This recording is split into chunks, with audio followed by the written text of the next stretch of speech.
Es así como empieza Inside, el último videojuego de una pequeña empresa desarrolladora independiente llamada Playdead. No hay mucho que ver. Como jugadores tomamos el control de un niño que corre hacia adelante, siempre hacia adelante, ya que es la única dirección que el juego permite. Los controles son simples, consistiendo nada más en el uso de las flechas direccionales para moverse, la barra espaciadora para saltar y cualquier otra tecla para realizar una acción, generalmente agarrar algo. Los escenarios en el que se desarrolla el juego se van volviendo más bizarros, más interesantes a medida que uno avanza, y el misterio sobre la historia que rodea al niño que controlamos no hace más que crecer. Pero algo es seguro, y es que el juego nunca pierde su aparente simpleza. El arte, por ejemplo, es consistentemente sobrio, marcado por diferentes matices de grises que colorean la atmósfera permanentemente, y la historia y sus personajes nunca son desarrollados a fondo. Esto lo podemos ver reflejado en el diseño del protagonista, el cual no tiene ni siquiera un rostro con facciones diferenciadoras, y en la falta de diálogos que permitan informar al jugador sobre lo que está sucediendo. De hecho, en Inside nunca veremos un diálogo, un mensaje escrito, y ni mucho menos el juego se detendrá para reproducir alguna cinemática que dé contexto a lo que se está viviendo. Y a pesar de todo esto, encuentro en este juego una de las narrativas más fuertes e intensas que he visto en mucho tiempo.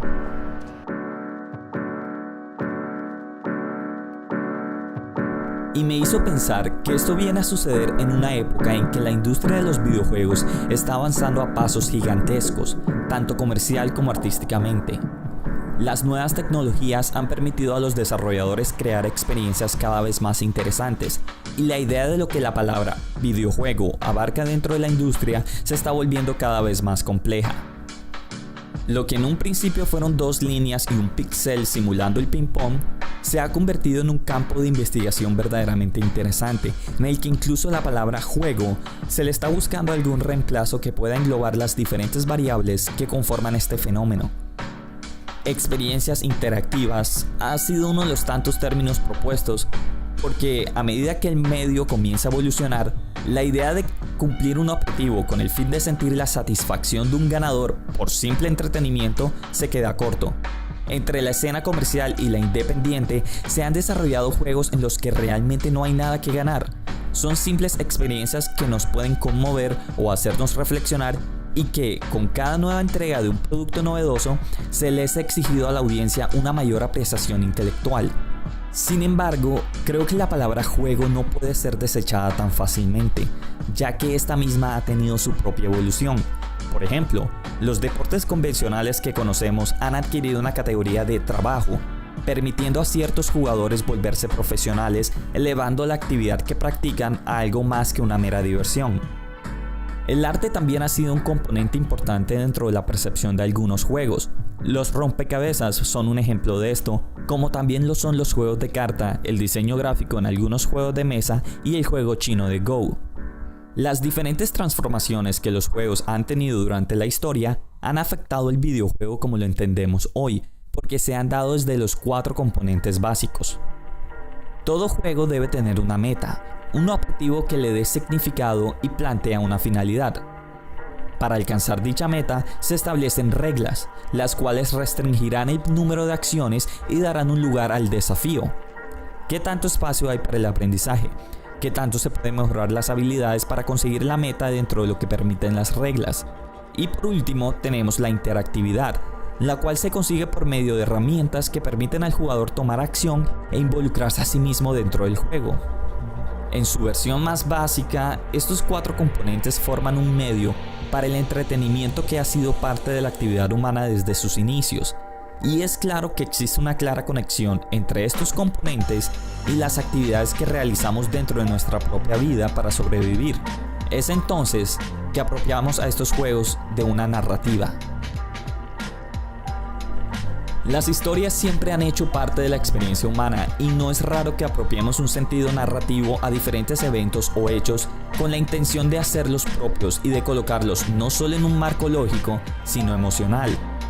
Fue así como nacieron los diferentes mitos con los que diferentes civilizaciones explicaban fenómenos físicos. Los juegos con el tiempo también se apropiaron de sus narrativas, y a pesar de que no contaban una historia concretamente, el hecho de plantear un trasfondo de ficción hacía de las experiencias mucho más ricas y entretenidas. Es por eso que el ajedrez no está compuesto de fichas con formas simples, sino con personajes intrincados y reconocibles capaces de jugar un papel importante dentro de cualquier historia. Pero hay que aclarar algo: estos siguen siendo juegos. Su finalidad principal nunca será contar una historia. Los diseñadores de juegos se preocupan más por la jugabilidad, por herramientas y por técnicas que se puedan aplicar dentro de su medio. Contar historias en los juegos hasta hace relativamente poco dentro de su historia es algo no menos parecido a un adorno. Aún así, las asociaciones siguieron, y como jugadores y humanos que somos, nunca dejamos de relacionar las ideas que estos juegos, cada vez más complejos, sugieren. Y el cuarto componente que construye a todo juego, el de la interactividad, nos coloca dentro de esas asociaciones e historias que formamos. Es ahí que entendemos por qué la palabra juego es importante, al proporcionar las herramientas básicas que nos permitan fabricar no solo un momento de diversión, sino un mundo narrativo que no se lee, no se mira, sino con el que se interactúa, o en otras palabras, con el que se juega. Esta es una posición privilegiada, porque ningún otro medio narrativo puede ofrecer este tipo de vivencias. Una vez que los desarrolladores se dieron cuenta que la convergencia de diferentes artes, como la pintura, la música, la animación y la literatura, expandían las experiencias que construían, comenzaron también a expandir los conceptos y las finalidades de sus juegos. De repente, ya no se trataba de divertir o pasar el rato, sino de exponer ideas, de invitar a la reflexión y expresar emociones. Como dije al principio, Inside es un juego simple. Los diferentes mecanismos de narrativa tradicional parecieran no usarse a todo su potencial, como tal vez lo harían en el cine o en la literatura. Pero Inside no necesita de estas herramientas porque trae la suya propia, la cual llega a ser mucho más poderosa: la tecla para interactuar. La experiencia que este juego ofrece no se podrá entender por los medios tradicionales, queriendo decir esto que hará falta mucho más que mirar o escuchar para poder captar todo el concepto. A Inside hay que jugarlo, porque es así como la historia que plantea se descifra de manera textual e intertextualmente. Porque no es lo mismo ver a un personaje ajeno a uno saltar, correr y resolver acertijos que cuando lo hacemos nosotros mismos. El efecto es más íntimo y nuestra relación con la historia adquiere una importancia gigantesca. Jugando Inside me encontré reflexionando sobre conceptos como la identidad, el humanismo y la moralidad, y ninguno de esos momentos se originó por algún diálogo o alguna cinemática, sino por medio de mi misma acción, de la interacción que yo tenía con el personaje, los escenarios y la historia misma.